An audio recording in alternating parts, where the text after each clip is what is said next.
अपने यहां रहने वाला एक रिक्शा चलाने वाला भी है, एक झाड़ू लगाने वाला भी है, एक हाथ गाड़ी चलाने वाला भी है, एक स्वीपर भी है। यहां रहने वाला चाहे एक ब्राह्मण हो, क्षत्रिय हो, वैश्य हो, शूद्र हो, जो भी है, यहां रहने वाला एक जरा सा रिक्शा चलाने वाला भी है, एक जरा सा पादुका जोड़ने वाला भी है। तो जरा विचार करिएगा कि विश्वनाथ की नगरी में रह रहे हो तो आप साधारण नहीं हो सकते। मेरे शंकर के पुराने कुछ जुड़े हुए पहले के कोई संबंध होंगे जो बाबा ने आपको इस नगरी में रखा, इस नगरी में रखा। और रहने के बाद भी अगर हमारे मन में, हमारे चित्त में, हमारी वृत्ति में, हमारे भाव में, हमारी चित्त वृत्ति में, हमारे मन में ये भाव उत्पन्न हो जाए कि हम कुछ गलत कर दें, तो ये मन में सोचिएगा कि हमारे विश्वनाथ की नगरी में हम रह रहे हैं और बाबा हमको रखें, तो ये बाबा की कृपा ही तो है, बाबा की करुणा ही तो है। मैंने तेरे ही भरोसे ओ बाबा, तेरे ही भरोसे हवा बिच उड़ती जावागी, बाबा डोर हथो छड़ी नाम कटी जावागी। भोले मैं तेरी पत्नी, शंभो मैं तेरी पदम, हवा बिच उड़ती जावागी, बाबा डोर हथो छठी कटी जावागी। शिव कथा कर रही है। देवराज नाम का ब्राह्मण कुल में जन्म लेने के बाद, ब्राह्मण तत्व धारण करने के बाद, एक ब्राह्मण के परिवार में जन्म लेने के बाद भी श्रेष्ठ कर्म नहीं करता।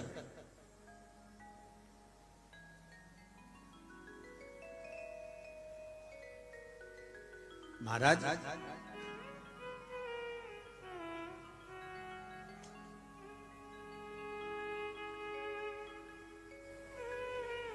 दुनिया बदलोगे ये सोच कर बैठे हो कि मैं दुनिया बदल दूंगा, दुनिया को बदलने में लग जाओगे तो स्वयं एक दिन हार जाओगे। याद रखना एक बात को, ये विश्वनाथ की नगरी से कथा सुन रहे हो जितने लोग आस्था चैनल पर, फेसबुक, यूट्यूब पर, और जितने इस मां गंगा के पावन तट पर, विश्वनाथ की धरा पर,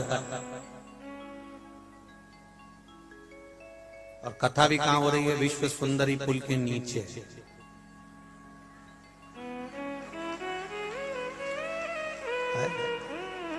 महाराज जगह भी मिली विश्व सुंदरी पुल के नीचे।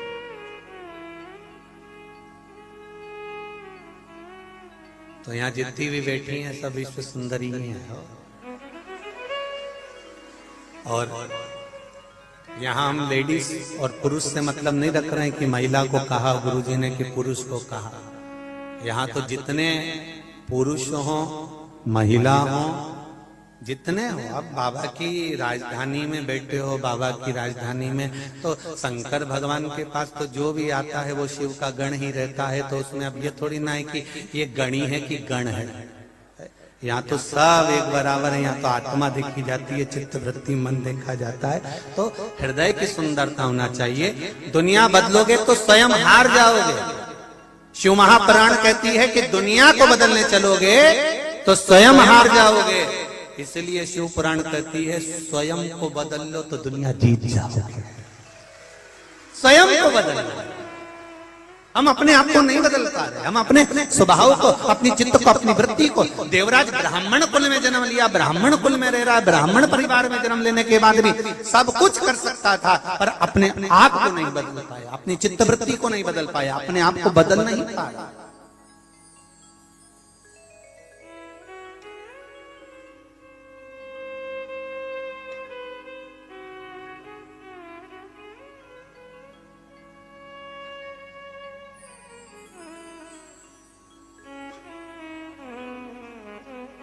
और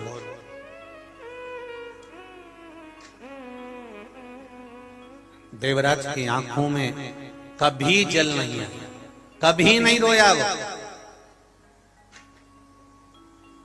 क्योंकि हमारे यहाँ संत कहते हैं पाप करंता हसे यमनवा जाप करंता रोए,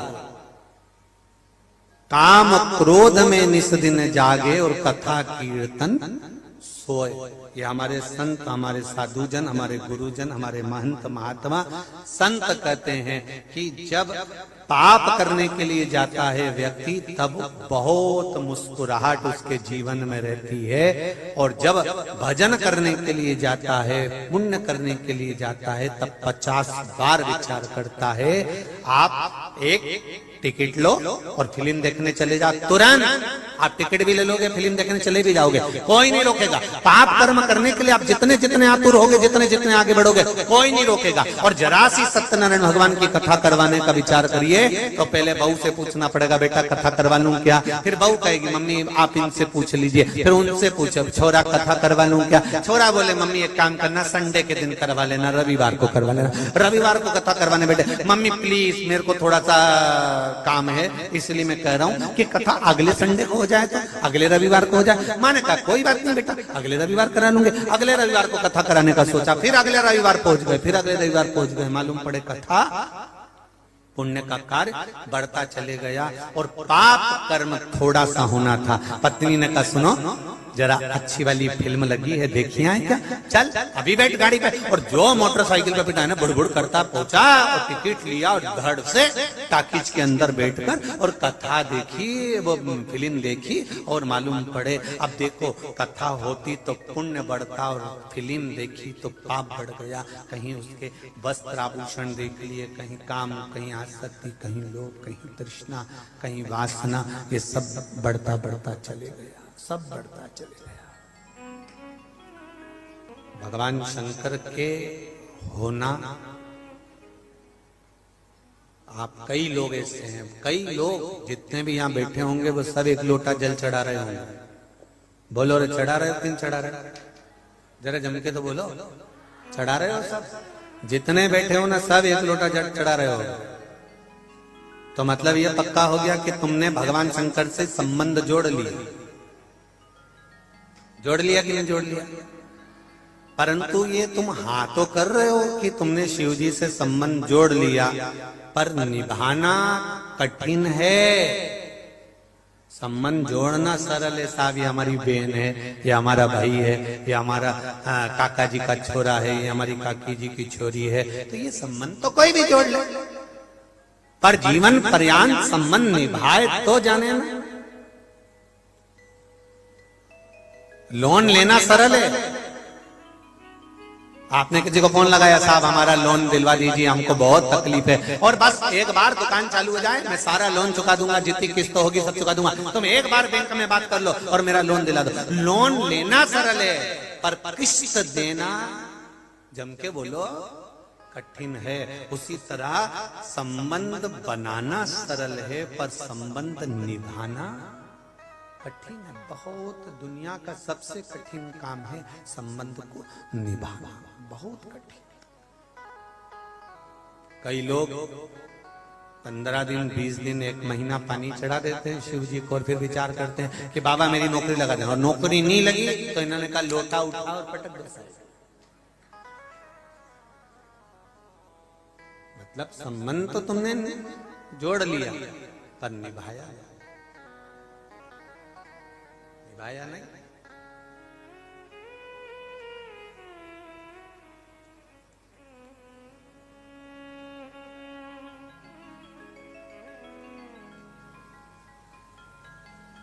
देवराज ने ब्राह्मण कुल में जन्म लेने के बाद कोई अच्छा काम नहीं किया। एक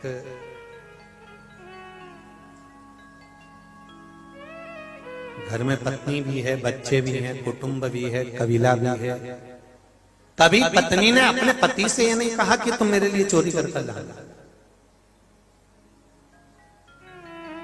कभी बच्चों ने नहीं कहा कि पापा, पिताजी मेरे लिए कुछ चुरा कर ला। इतने बैठे हो जितनी माताएं बैठी हैं उससे ज्यादा आज कथा में पुरुष वर्ग भी बैठा हुआ है। यहाँ जितने पुरुष वर्ग बैठे हैं, कभी दिल से हाथ रखकर बोलना कि तुम्हारी पत्नी ने कभी कहा कि तुम चोरी कर लाओ, तुम्हारे बच्चों ने कभी कहा कि पापा मेरी अच्छी एजुकेशन के लिए, मेरी अच्छी पढ़ाई के लिए आप चोरी कर लाना, आप मेरे लिए झूठ बोल कर लाना, कपट कर लाना, बेईमानी कर लाना, गलत काम कर लाना।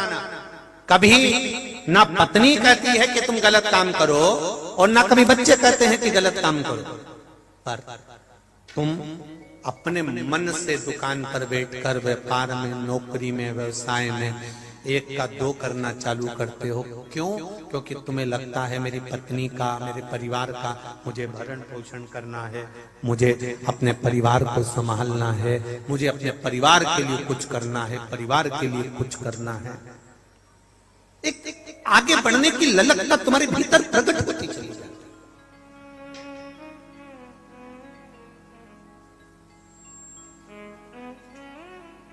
एक आगे बढ़ने की ललकता तुम्हारे भीतर प्रकट हो रही है, बार बार प्रकट हो रही है। मुझे उससे ज्यादा करना है, मुझे उससे ज्यादा करना है, मुझे उससे ज्यादा करना है। तुम्हारे भीतर एक ललकता बढ़ती चली गई, और बढ़ी और बढ़ी। अभी 2 मिले थे काम, और 4 मिलना चाहिए, 4 मिले 6 मिलना चाहिए। पर एक बात विचार करिए कि आपने अपनी जिंदगी में इस मानव शरीर से 21,600 जो श्वास मिल रही है, 3.5 करोड़ ये रोम छिद्र मनुष्य के शरीर में जो भगवान ने दिए हैं, तुमने प्रतिदिन ये मानव का जो शरीर मिला है, इस शरीर के माध्यम से 21,600 श्वास रोज प्रतिदिन तुम्हें मिल रही है। तुमने इन श्वासों को लौटाकर, खूब कमाकर तुमने अपनी तिजोरी तो भर ली, पर कभी विचार करा कि तिजोरी तो भरा गई, पर ये शरीर के अंदर जो आत्मा बैठी थी, चित्त वृत्ति बैठी थी, श्वास बैठी थी, ये सब धीरे धीरे धीरे धीरे कलकर पूरी की पूरी खाली हो गई। कब बचपन निकल गया, कब जवानी निकल गई, कब अधेड़ी निकल गई, और कब बुढ़ापा आ गया। सारा की सारा, पूरा की पूरा तिजोरी का जो ये माल था, पूरा समाप्त हो गया। अंतिम बिंदु में जब प्राण छूटने का समय आया, तब भगवान को याद करा तो भगवान ने भी पूछा कि तेरा बचपन, तेरी जवानी, तेरी अधेड़ी सब गंवा दिया, बुढ़ापे में तिजोरी संभालने आया तो ये तिजोरी में कुछ बचा तो है ही नहीं, अब तो ये गया। क्या मिला हमको? जितने लोग काशी की धरा पर आए, जितने लोग काशी की पुण्य भूमि पर पधारे हो,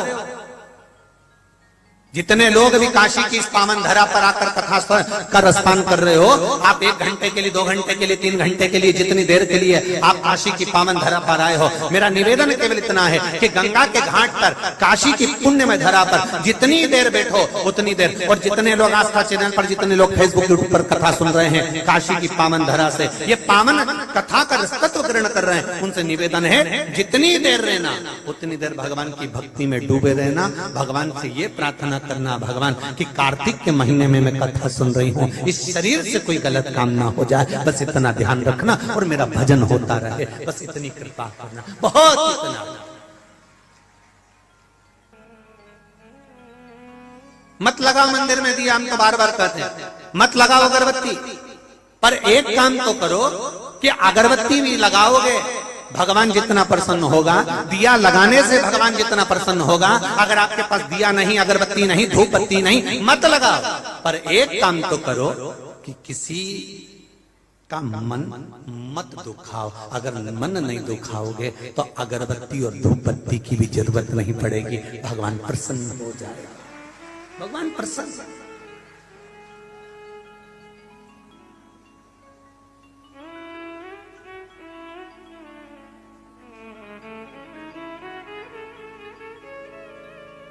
कल हम जब आए बाबा जी, भक्त लोग बता रहे थे कि यहाँ रात से ही लोगों ने जगह संभाल ली, पूरी रात से जगह संभाल कर बैठ कर कथा का इंतजार हो रहा था कि बस कथा सुनना। कितना विश्वास होगा आपका, कितना भरोसा, कितनी दृढ़ता।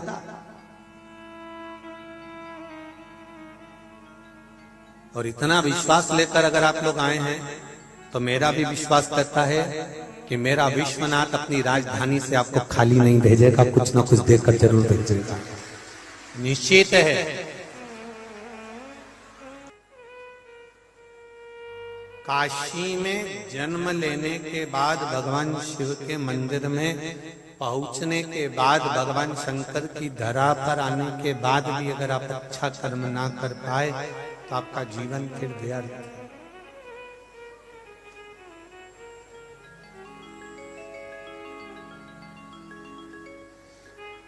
83,99,999 जन्म निकलने के बाद ये 84,00,000वां जन्म मनुष्य का मिलता है।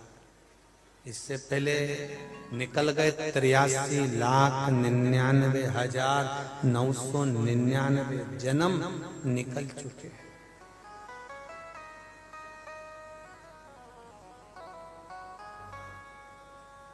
वो जन्म निकलने के बाद में फिर ये मनुष्य की देह 84,00,000 नंबर पर प्राप्त हुई, और वो भी हम यूं ही कमा दें।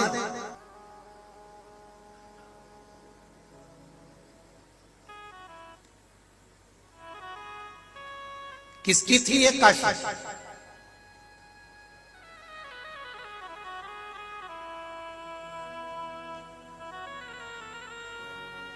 ₹50,000 वर्ष तक भगवान बैकुंठ छोड़कर काशी में रहकर भगवान ने नियम लिया था। भगवान विष्णु ने एक नियम भगवान विष्णु ने धारण करा था कि सबसे पहले जब पृथ्वी का निर्माण होगा, सृष्टि का निर्माण होगा, सूर्य की किरण जहां पर पहली पड़ेगी, जिस जगह पर पहली किरण पड़ेगी, उस जगह पर भगवान विष्णु ने कहा था मैं अखंड तप करूंगा। और जैसे ही पृथ्वी का निर्माण हुआ, सृष्टि का निर्माण हुआ, सृष्टि का निर्माण होते से, सृष्टि का जैसे निर्माण हुआ, सृष्टि का निर्माण होते से, पृथ्वी का निर्माण होते से सूर्य की पहली किरण सबसे पहले काशी में पड़ी। तो भगवान विष्णु बैकुंठ छोड़कर काशी में आकर निवास कर गए। भगवान विष्णु बैकुंठ छोड़कर काशी में आ गए, और भगवान विष्णु ने इसी काशी में 50,000 वर्षों तक भगवान विष्णु ने काशी में रहकर तप साधना।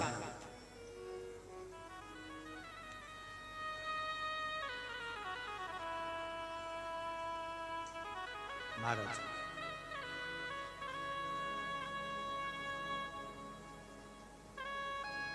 काशी को देखकर भगवान बड़े प्रसन्न होते थे।